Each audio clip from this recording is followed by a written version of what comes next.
এখন সবখানেই যে সব ওষুধ থাকবে এটার কিন্তু কোনো মানে নাই।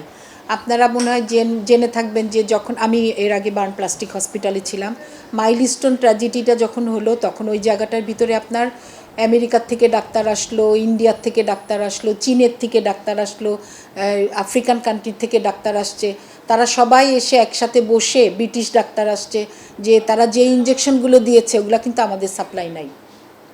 তবে আমরা রুগীদেরকেও কিনতে দেই নাই, আমাদের একটা সমাজ কল্যাণী আছে ওখান থেকে, তারপরে এয়ারফোর্সের থেকে সবাই মিলে দিয়ে আমরা ওইগুলো জিনিসগুলো ইয়ে করছি। একটা বাচ্চা ছিল, সে তো 6 মাস ছিল হসপিটালে, 6 মাস। জুলাই মাসে ওই এটা 21 তারিখে মাইলস্টোন অ্যাক্সিডেন্টটা হয়েছে, এরপরেও 6 মাস 7 মাস ছিল হসপিটালে। সাপ্লাই তো আছে, আমরা আপনারাদেরকে আসলে এত কথা ভিতরের কথা বলা ঠিক না, যে আমার 6 মাসের ওষুধ আমি 2 মাসে শেষ করে ফেলছি, কোথায় পাবো?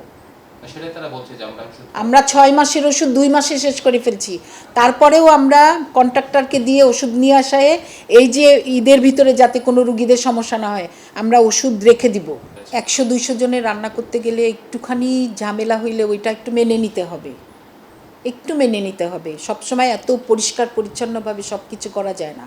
আমার তো এটা 50 বেডের হসপিটাল না যে আমার 30-35টা রোগী থাকে, রান্না করে সাপ্লাই দিতে কোনো সমস্যা নাই, পরিষ্কার পরিচ্ছন্নভাবেই দিবে।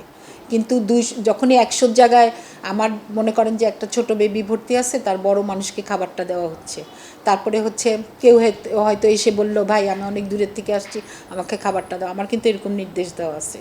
হামটা হচ্ছে কি, যে হামটা কীরকম, যে যখন আমার একটা বাচ্চা হলো, হ্যাঁ, আমার বাচ্চাটাকে আমি যখন ব্রেস্ট ফিড করাবো, বাচ্চার শরীরে মায়ের অ্যান্টিবডিটা চলে যাবে ব্রেস্ট ফিড করার মাধ্যমে, প্লাস যখন আম্বিলিকাল কর্ডটা কাটা হবে ওই সময়টায়ও মার শরীরের থেকে অ্যান্টিবডি বাচ্চার শরীরে যাবে। এই অ্যান্টিবডিটা কি আমার বাচ্চাটাকে একটা এক্সট্রা সুরক্ষা দিবে মায়ের শরীরের থেকে। এই জিনিসটা বাচ্চা কোথার থেকে পাবে? ওই যে বললাম নাভি কাটার সময় ওইখান থেকে কিছু ব্লাড গেলে ওইখান থেকে পাবে, প্লাস মায়ের বুকের দুধের মাধ্যমে পড়ে। আমাদের মায়েরা কি এখন বাচ্চাকে বুকের দুধ খাওয়ায়? যে শাল দুধটা খেলে বাচ্চা ফার্স্ট, আমি বলি টিকা, আমরা বলি এটা হচ্ছে বাচ্চার শরীরে ফার্স্ট টিকা, শাল দুধটা খাওয়ার সাথে সাথে। এই জিনিসটা কিন্তু বাচ্চাটা মায়ের শরীরের থেকে পাচ্ছে না, সে সিজার করা নিয়েই তারা ব্যস্ত, নর্মাল ডেলিভারি কেউ ট্রাই করতেই চায় না।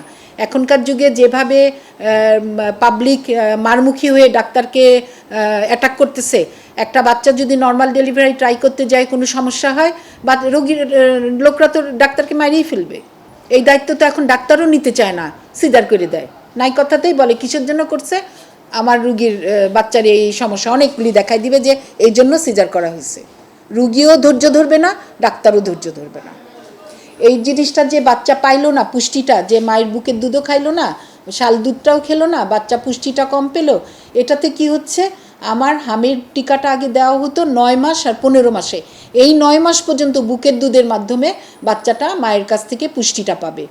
6 মাস যখন হবে তখন তাকে যখন আমি উইনিং ফুড খেতে দিব, সেই সময়টায় বুকের দুধের পাশাপাশি তার খাওয়ার কথা ঘরে তৈরি পুষ্টিকর খাবার, কিছুই খাচ্ছে না।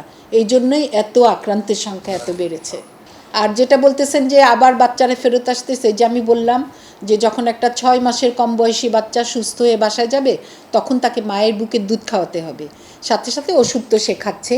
আর 6 মাসের বেশি বয়সী বাচ্চাকে মায়ের বুকের দুধ বা সে বাইরের খাবার খাক, তাকে ঘরে তৈরি পুষ্টিকর খাবার খেতে দিতে হবে, যাতে বাচ্চার প্রতিকারটা ঠিকমতো হয়, বাচ্চার শরীরে রোগ প্রতিরোধ ক্ষমতা বাড়ে, বাচ্চার শরীরে পুষ্টি বাড়ে। আর এখন যেহেতু আমরা ভ্যাকসিনটা 6 মাস থেকে দেওয়া শুরু করতেছি, বাচ্চাকে যেন 6 মাস বয়সে যখন একটু সুস্থ হবে ওকে টিকাটা আগে দিতে হবে।